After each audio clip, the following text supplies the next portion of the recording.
당신의 신념을 나누는 가장 강력한 방법이 먼저 말을 거는 게 아니라 오히려 주변 사람들이 당신에게 말을 걸게 만드는 삶이라면 어떨까요? 먼저 질문하게 만드는 삶, 바로 그거요. 그렇죠. 보통 우리가 전도라고 하면 왠지 내가 먼저 다가가서 무언가를 말해야 한다는 부담감에서 시작하는 경우가 많잖아요. 네, 맞아요. 근데 오늘 우리가 살펴볼 자료는 그 순서를 완전히 뒤집어 버립니다. 초대교회 송부들처럼요. 주변 사람들이 먼저 아니 당신이 가진 소망의 이유가 대체 뭡니까? 이렇게 물어볼 수밖에 없는 삶. 바로 그 지점에서 모든 게 시작된다고 말하죠. 네, 오늘은 특히 그 실천적인 신앙생활에 대한 깊은 통찰로 잘 알려진 신학자 싱클레어 퍼거슨의 글을 중심으로 살펴볼 텐데요. 근데 이게 이론에만 머무는 게 아니라 이 글을 읽고 우리 삶에선 이게 어떻게 적용될까 이걸 치열하게 고민한 한 스터디 그룹의 대화로까지 저희가 함께 녹여내 보려고 합니다. 네, 말이 아니라 정말 삶으로 드러나는 신앙의 모습, 그리고 그게 어떻게 주변 사람들에게 자연스러운 궁금증을 불러일으키는지 오늘 좀 깊이 파고들어 보겠습니다. 좋습니다. 그럼 이 자료가 던지는 가장 근본적인 질문부터 시작해보죠. 왜 1세기 교회에서는 세상이 먼저 기독교인들에게 질문을 던졌는데 21세기인 오늘날에는 반대가 됐을까요? 기독교인들이 세상을 향해 어떻게든 말을 걸려고 애쓰는 모습이 되었잖아요. 이 역전 현상의 원인이 뭘까요? 자료는 그 원인을 언변이 아니라 삶에서 찾습니다. 당시 사람들이 질문하게 만든 건 기독교인들의 삶에서 막 뿜어져 나오는 어떤 독특한 특징 때문이었다는 거죠. 독특한 특징이요? 네, 그 첫 번째가 바로 설명할 수 없는 소망과 기쁨입니다. 이게 뭐 단순히 다 잘 될 거야 같은 막연한 긍정주의가 아니고요. 구원에 대한 깊은 확신에서 비롯되는 세상이 줄 수도 없고 또 빼앗을 수도 없는 그런 내적인 평안함이었죠. 그 내적인 평안함이라는 게 사실 말은 좋은데 막상 현실에서는 잘 와닿지 않을 수도 있거든요. 스트레스 받을 일이 너무 많으니까요. 혹시 자료에서 좀 구체적인 사례를 들어주나요? 아주 생생한 사례가 그 스터디 그룹 대화록에 나옵니다. 한 참석자가 6개월밖에 안 된 최신형 아이폰을 잃어버렸대요. 와. 그런데 그날 저녁 모임에 와서 놀라울 정도로 평온한 모습을 보였다고 해요. 다른 사람들이 아니 저런 상황에서 어떻게 저렇게 평온할 수 있지? 하고 수군거릴 정도로요. 바로 그 지점이 자료가 말하는 질문을 유발하는 삶의 시작이라는 겁니다. 와, 그건 정말 대단하네요. 보통 그런 상황이면 하루 종일, 아니 며칠은 일이 손에 안 잡힐 텐데요. 그렇죠.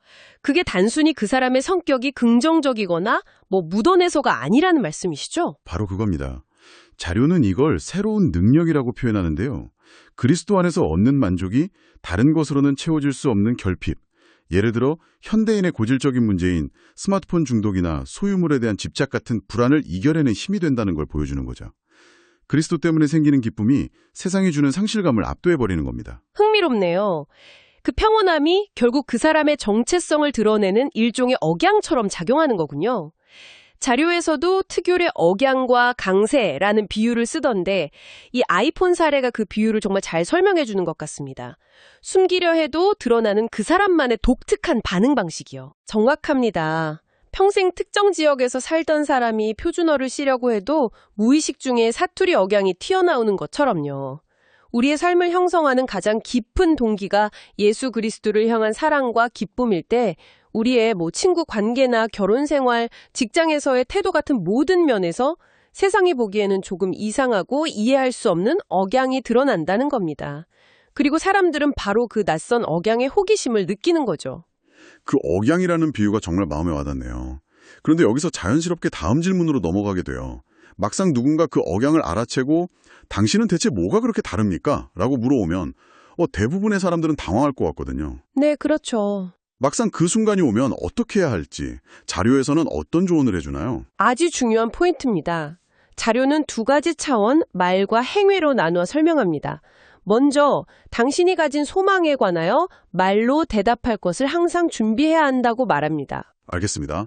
그런데 그 말로 대답할 준비라는 게 자칫하면 외워둔 정답을 읊는 것처럼 들릴 위험은 없을까요? 사형리 같은 전도 공식을 달달 외우라는 의미는 아닐 것 같은데요. 맞습니다.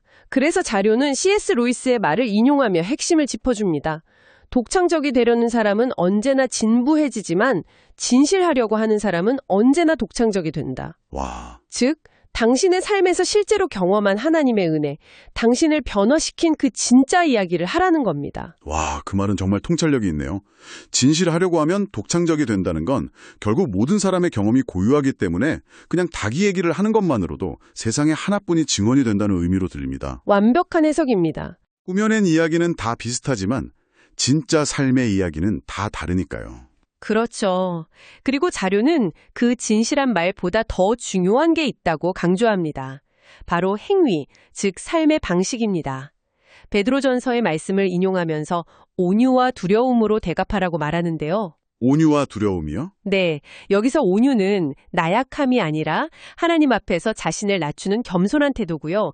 두려움은 하나님을 경외하는 마음을 의미합니다. 이 두 가지가 바로 예수님의 성품을 반영하기 때문이죠. 결국 내가 하는 말이 내 삶의 태도와 일치해야 한다는 거군요. 아무리 진실한 이야기를 해도 그 사람의 삶에서 온유함이나 다른 사람을 존중하는 태도가 보이지 않는다면 아무 소용이 없겠네요. 오히려 가장 큰 해를 끼친다고 자료는 신랄하게 지적합니다. 그리고 바로 이 지점에서 논의는 자연스럽게 개인을 넘어서 공동체로 확장됩니다. 우리의 증언은 결코 혼자 하는 개인적인 행위가 아니라는 거죠. 복음이 만들어내는 새로운 공동체, 즉 교회의 모습 자체가 세상에 보여줄 수 있는 가장 강력하고 설득력 있는 증거가 된다는 겁니다. 공동체 자체가 증거가 된다는 말이 인상적이네요. 세상과는 다른 원리로 움직이는 공동체의 모습을 보여주는 것. 자료에서는 이걸 반문화적이라는 표현을 썼죠. 네, 서로 다른 배경을 가진 사람들이 모여서 용서하고 사랑하고 서로의 짐을 져주는 모습. 세상의 논리로는 설명할 수 없는 이 반문화적인 공동체의 삶 자체가 저들은 어떻게 저럴 수 있지? 라는 질문을 불러일으킨다는 겁니다. 그래서 자료는 우리를 흩어진 소금 알갱이가 아니라 함께 뭉쳐서 맛을 내는 소금 덩어리로 부르셨다고 표현해요. 소금 덩어리요. 네, 비기독교인 친구가 있다면 그를 교회에 데려와서 복음을 듣게 하는 것뿐만 아니라 그 복음이 실제로 살아 움직이는 공동체의 사랑을 직접 보고 경험하게 하라는 거죠. 이론적으로는 정말 완벽하고 아름다운 그림입니다. 하지만 현실은 녹록지 않잖아요. 자료에 나온 그 스터디 그룹의 대화에서도 바로 이 교회와 공동체에 대한 현실적인 고민들이 터져 나오더라고요. 첫 번째가 바로 교회로부터 받은 상처에 대한 이야기였습니다. 네, 아마 많은 분들이 공감하실 이야기일 겁니다. 스터디 그룹의 한 참석자가 자기 남편 이야기를 꺼내는데 교회 사람들에게 너무 크게 실망하고 상처를 받아서요. 더는 공동체에 나가지 않고 혼자 신앙생활하는 걸로 충분하다고 생각한다는 고민이었죠. 정말 흔한 이야기죠. 사람 보고 교회 다니는 거 아니다라고 말은 하지만 결국 사람 때문에 상처받고 떠나는 경우가 너무 많으니까요. 이 문제에 대해 자료는 어떤 관점을 제시하나요? 아주 현실적이면서도 단호한 답변을 내놓습니다. 물론 상처는 아프고 그 고통을 가볍게 여겨서는 안 된다고 전제해요.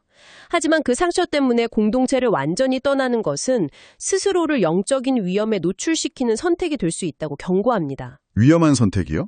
네, 무리를 떠난 양은 결국 들깨가 된다는 아주 강렬한 비유를 사용하면서요. 들깨가 된다니 정말 강한 표현이네요. 그 의미가 구체적으로 뭔가요? 목자의 돌봄과 다른 양들의 보호를 받지 않는 신앙은 결국 자기의라는 함정에 빠지기 쉽다는 경고입니다. 교회를 나가지 않는 수많은 합리적인 이유를 만들면서 은연중에 나는 저렇게 위선적인 사람들보다 낫다는 교만한 생각에 사로잡힐 수 있다는 거죠. 공동체의 불편함과 갈등을 피하는 게 당장은 편할지 몰라도 장기적으로는 자신의 영혼을 고립시키고 병들게 할 수 있다는 날카로운 지적입니다. 자기의라는 함정.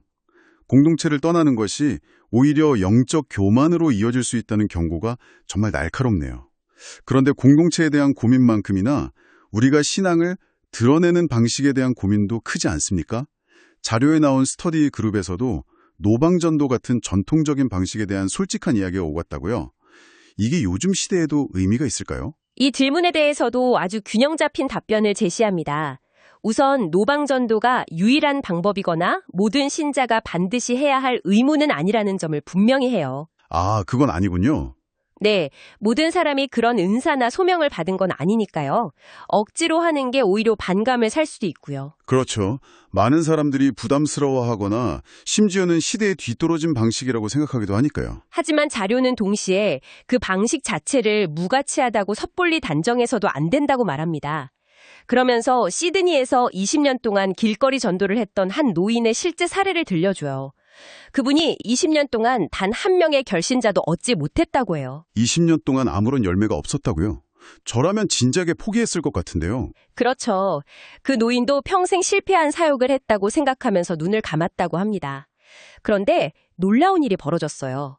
그의 장례식 소식이 알려지자 전 세계에서 수많은 사람들이 편지를 보내온 겁니다. 젊은 시절 시드니를 여행하다가 우연히 그 노인의 설교를 듣고 나중에 신앙을 갖게 되었다. 그의 모습이 계속 마음에 남아 결국 교회에 나가게 되었다. 이런 간증들이 쏟아진 거죠. 와, 정말 영화 같은 이야기네요. 이 이야기가 주는 교훈은 명확합니다. 중요한 건 특정한 방법론의 성공 여부가 아니라 각자에게 주어진 자리와 방식으로 신실하게 복음을 전하려는 그 중심이라는 거죠. 우리가 보기엔 미련하고 비효율적인 방식일지라도 하나님은 그 순종을 통해 우리가 알지 못하는 방식으로 일하신다는 겁니다. 방법론에 대한 논쟁을 넘어서 그 동기와 신실함에 초점을 맞추게 하는 이야기군요. 이제 마지막으로 어쩌면 가장 현실적인 고민인 것 같습니다. 직장에서 비아냥거리면서 신앙에 대해 묻는 상사, 어떻게 대해야 할까요? 자료 대화에서도 한 젊은 직장인이 이런 고민을 토로하더군요. 교회 다닌다면서 회식 때 술은 왜 안 마셔? 내 주변에 교회 다니는 애들은 너랑 다르던데 이런 식으로 곤란하게 만들 때 말이죠. 이 부분에 대한 조언은 정말 현실적이고 실용적입니다. 핵심은 말로 이기려고 하지 말라는 겁니다. 통쾌한 성경 구절이나 논리적인 반박으로 상대의 코를 납작하게 만들려는 유혹을 이겨내라는 거죠. 사실 속으로는 그러고 싶을 때가 많죠.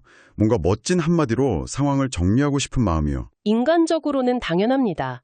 하지만 자료는 그럴 때일수록 이너피스, 즉 내면의 평온함을 유지하는 것이 가장 강력한 대응이라고 말합니다. 계속되는 도발과 비아냥에도 감정적으로 반응하지 않고 흔들리지 않는 평온한 모습을 보여주는 것 자체가 상대에게는 가장 큰 질문을 던진다는 겁니다.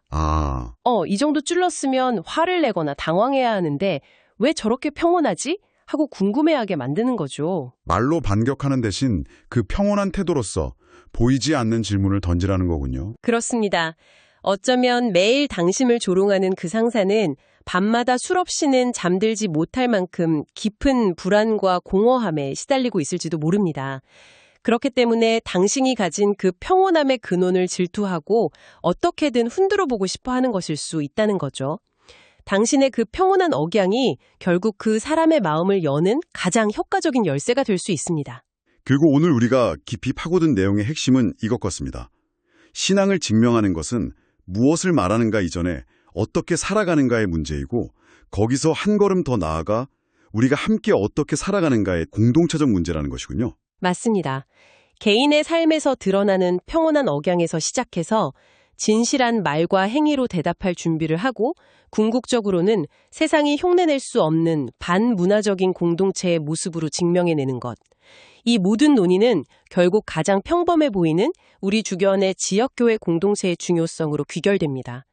자료는 이 불완전하고 때로는 상처를 주기도 하는 힘겨운 교회 공동체에 속해 함께 살아가는 것이야말로 세상에서 가장 큰 특권이라는 말로 끝을 맺습니다. 오늘 이야기를 마무리하며 당신께 이런 질문을 드리고 싶습니다. 당신의 일상 속에서, 당신의 삶의 그 억양 중에서 주변 사람이 잠시 멈춰서서 저 사람은 왜 저렇게 행동할까라고 생각하게 만들 만한 작은 습관이나 선택 혹은 반응은 무엇인가요? 어쩌면 당신이 굳이 시작하지 않아도 될 가장 중요한 대화의 시작은 바로 그 지점에 있을지도